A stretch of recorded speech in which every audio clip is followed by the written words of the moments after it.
வணக்கம் நண்பா நண்பீஸ். இது லுக்கமாத்தோ சீரிஸோட டே 22. நான் உங்கள் எஸ்கே. புதுசாக புக்கெலாம் படிக்க ஆரம்பிச்சிருக்கேன். எனக்கே கொஞ்சம் பெருமையாக இருக்குது. இதுக்கு முன்னாடி நான் கொஞ்சம் புக்கு படிச்சுட்டு இருந்தவன் தான். பட் ஆனால் என்னோட ஜேர்னர் வந்து ஒரு மாதிரி நாவல் அந்த மாதிரி இருக்கும். எப்போ எக்ஸாக்டாக அந்த ஊரை விட்டு போக போகிறேன் அப்படின்னு தெரியாதனால முடிஞ்ச அளவுக்கு என்னோட சரௌண்டிங்கை கொஞ்சம் க்ளீன் பண்ணி கொடுத்துட்டு போகலாம் அப்படின்னு யோசித்தேன். பெருசாக வேலை இல்லை, ரொம்ப சின்ன இடம் தான். ஸோ சீக்கிரமாக முடிஞ்சிருச்சு. இந்த இடத்த விட்டு போக பெருசாக மனசு இல்லை தான். பட் ஸ்டில் கிளம்பி ஆகணும்ல. கிட்டத்தட்ட 3 வருஷம் ஆச்சு இந்த வீட்டுக்கு வந்து.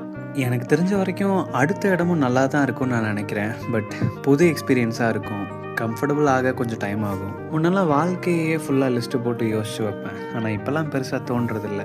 முடிஞ்ச அளவுக்கு சிம்பிளாக இன்றைக்கி என்னால் என்ன பண்ண முடியும், மேக்ஸிமம் நான் யோசிக்கிறது இந்த மாதம் ஃபுல்லாக நான் என்ன பண்ணிடுவேன் அப்படின்றது மட்டும்தான். இப்படி நம்ம இருக்கிறதுனால முடிஞ்ச அளவுக்கு ப்ரெசென்ட்டில் வாழ முடியுது அப்படின்னு நான் நம்புகிறேன். சந்தோஷத்துக்காக வருடம் பூரா காத்திருக்காம இப்போதைக்கு கிடைக்கக்கூடிய சின்ன சந்தோஷமாக இருந்தாலும் அதை அனுபவிக்க ஆரம்பிங்க.